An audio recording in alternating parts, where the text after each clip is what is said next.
and most welcome to all of you in my online classes on social studies for the students of the class 10.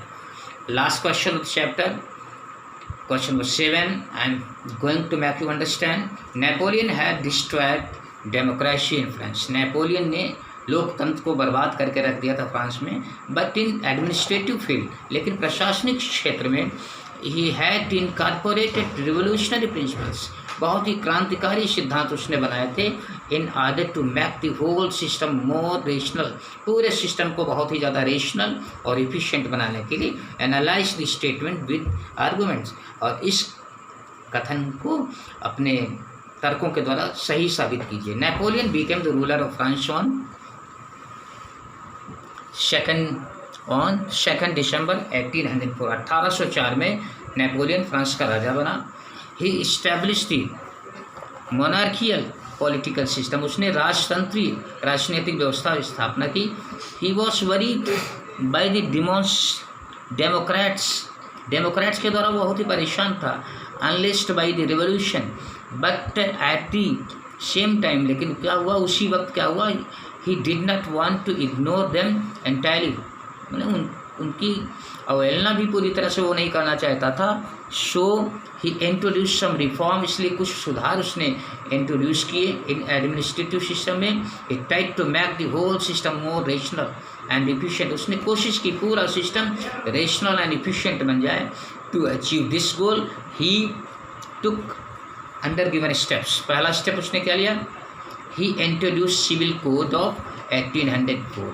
पहला काम उसने क्या किया, civil code उसने establish किया 1804 में, which did away with all privileges based on the birth, जिसने जन्म के आधार पर सारे विशेषाधिकारों को खत्म कर दिया. पहला काम उसने किया. ही इट इस्टेब्लिश्ड इक्वालिटी, इससे बराबरी आ गई बिफोर द लॉ, कानून के सामने, and secure the right to property, और इससे प्रॉपर्टी का राइट सबको मिलने लगा. ही सिंप्लीफाइड एडमिनिस्ट्रेटिव डिवीजन्स, उसने जो एडमिनिस्ट्रेटिव डिवीज़न थे उनको सही था, मतलब थोड़ा और अच्छे रूप में प्रस्तुत किया. एबॉलिश द फ्यूडल सिस्टम को ख़त्म किया. Freed peasants from the serfdom, और पीजेंट्स माने किसानों को सर्फडम से फ्री किया. एंड मैनोरियल ड्यूस, बहुत सारे जो बेकार के ड्यूस लिए जाते थे उनसे भी लोगों को मुक्ति दिला दी. मोर ओवर, सबसे अहम काम किया, गिल्ड रिस्ट्रिक्शंस वर रिमूव्ड, जो गिल्ड रिस्ट्रिक्शंस थे वो बिल्कुल ही ख़त्म कर दिए गए. Transport and communication system were improve, transport और कम्युनिकेशन, यातायात और दूरसंचार की व्यवस्थाओं को थोड़ा सही किया गया. Standardised weights and measures and a common national currency were introduced, मतलब स्टैंडर्डाइज, बहुत ही प्रमाणिक नाप तोल की व्यवस्था लागू की गई देश में. Common national currency were introduced by these new policies peasant artisans workers new businessman were benefited, इन लोगों को बहुत ही फायदा हुआ इन सारी चीज़ों से. And started to enjoy a new form freedom, और नई व्यवस्था का लोग आनंद उठाने लगे.